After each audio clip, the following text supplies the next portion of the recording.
Welcome to mypresidenttrump.com. Now, the Democrats are running around claiming that it's a violation for Trump to pick a Supreme Court justice. No, Donald Trump won the 2016 election fair and square. Hillary lost. Trump got the majority of the Electoral College. That means, like Barack Obama, he won the Electoral College. That means he's as legitimate as Barack Obama, Bush II, Bill Clinton, Bush the First, Ronald Reagan, Abraham Lincoln. He won the Electoral College. He's president. He has, to the end of his term, full power and authority of the presidency. That means he gets to appoint Supreme Court justices. The American people legally elected the United States Senate and gave control of it to the Republican Party. So the Republicans control the U.S. Senate, which advises and consents to the Supreme Court, and the president gets to nominate the Supreme Court justice. So everything that's happening is constitutional. It is absolutely, positively legal. This whole thing that it's a threat to our democracy. What's the threat to our democracy? That Hillary Clinton lost? That's the threat to our democracy? Remember who the Democratic Party is. They were the threat to our democracy. They seceded from the Union because Abraham Lincoln was elected to abolish slavery. They left the Union and attacked. They just didn't succeed. They attacked Fort Sumter. They attacked the North in order to keep black people as slaves. Now they frame Republicans as racist. I think calling Republicans racist is voter intimidation, and all Democrats and everyone in the media should be sued along those lines. But let's get back to today. They say that it's a threat to our democracy that a president nominates a Supreme Court justice.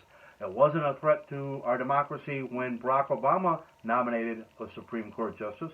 It wasn't a threat to our democracy when Bill Clinton elected or nominated a Supreme Court justice, Ruth Bader Ginsburg. That wasn't a threat to our democracy. What's the threat to our democracy? The threat to the democracy is that we had a fair and honest election in 2016, and the Democrats lost. And there are such sore losers that if they lose, that's the threat to our democracy. Not that they should run a better candidate, not that they should do a better job, not that they should maybe make black communities safer and better. No, they're going to defund the police and make the places where African Americans live more dangerous, more worse, and then claim that it's systemic racism. The Democrats are the systemic racists. They're the ones that were going to defund the police and make black communities a hellhole, and white people will live in neighborhoods with police, like Charles Barkley said, and black people will live, and the majority, a lot of white people too, a lot of white people, a lot of Asian people, a lot of Latinos, a lot of African Americans would live in policeless areas where gangs run it, and then the Democrats would deny you guns. The criminals will have guns, but not the law-abiding citizens. And then the rich people will live in areas with police, in gated communities, and then they'll play the systemic racism of our society. They create situations where we have systemic racism, like defunding the police in certain areas, and other areas will have them. But back to the Supreme Court, the president has every constitutional right to appoint a Supreme Court justice. It's what he does. He did two before. This is his third. He's going to nominate more Supreme Court justices in his first term. Only Washington, I think, has appointed more, and they're going to get confirmed. And if I was a Democrat, here's my recommendation. First of all, I would advise and consent as soon as Ruth Bader Ginsburg died, I would have went to Trump and said, hey, I'm sorry about the whole impeachment thing. I apologize for that. You've got a list of Supreme Court candidates.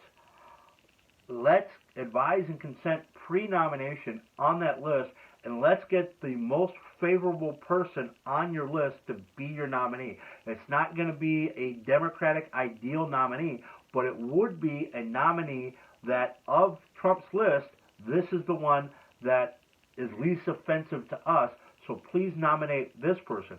Had you did that privately and publicly and called for Trump to let you, the Democrats, and the Republican president, and some leaders in the Republican side of the Senate go through your list and pick the person that's least offensive, then you'd have a Supreme Court nominee that we could both live with. I don't know if Trump asked for that, called for that, but I do know this. The Democrats certainly did not go out and say, Mr. President, you have a public list of candidates. Let's go through that list, and here's the person that we, as the majority of Democratic senators in the United States Senate, find most acceptable. I don't want to say least offensive because that's a negative term. I would have came out and said, this is the person on your list that we find most acceptable. Please nominate this person. And it may not be the woman that he nominated, but it would be somebody off his list, because he published a list, he's got to pick from the list, respect what he said, who on that list is least offensive to you. And had you did that, had you gone to him publicly or privately and said, this is the person that's least offensive, then we could have, get together. It's a democracy.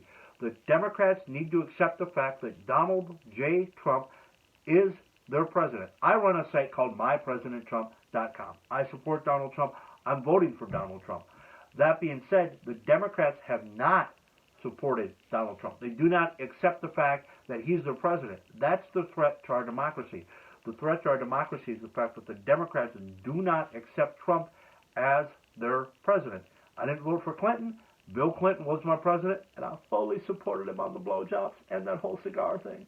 I started smoking cigars because of that whole cigar thing. And I did not know it was acceptable to get 8 blowjobs from an intern at work and keep your job. But according to the Democrats, you can if you're a Democrat. Bill Clinton was my president.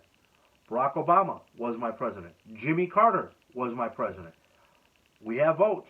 The winner gets to be our president, all of us. So Richard Nixon was the president when I was born. Ford was my president for a little while. Jimmy Carter was my president. Ronald Reagan, Ronaldus Maximus. Yes, Ronald Reagan, the man who defeated the Soviet Union, was my president. Thank you, Mr. Reagan. Bush the first, good guy, was my president. Hi, Bill Clinton, slick son bitch from Arkansas. He was my president. Bush's kid, Bush the second, was my president. Barack Obama, the first African-American president, was my president. Donald J. Trump is my president. And the one thing as a Republican, and it kind of embarrassed me, is the first black president should have been a Republican. Remember, the Republican Party was born on a moral intolerance for slavery. The first black president should have been a Republican. The next black president should be a Republican, because that's what the Republican Party was founded on. You're watching My President Trump. Hit that like button. Hit that subscribe button. I also am starting an organization or a website called R2 Video. We compete with YouTube and TikTok. We have a GoFundMe program going on. Donate to GoFundMe. Come out, become a partner with R2 Video, and advertise on r2video.com and mypresidenttrump.com. We need your money. We need your support. We need to stand up to the media. And remember, the Democrats' non-acceptance of Donald Trump as their president is the threat to our democracy. Not the fact that the sitting president is going to nominate a Supreme Court justice when we have a Supreme Court opening. Think of it this way. Is it unfootball to try to score a touchdown at the end of the first half? You have the ball.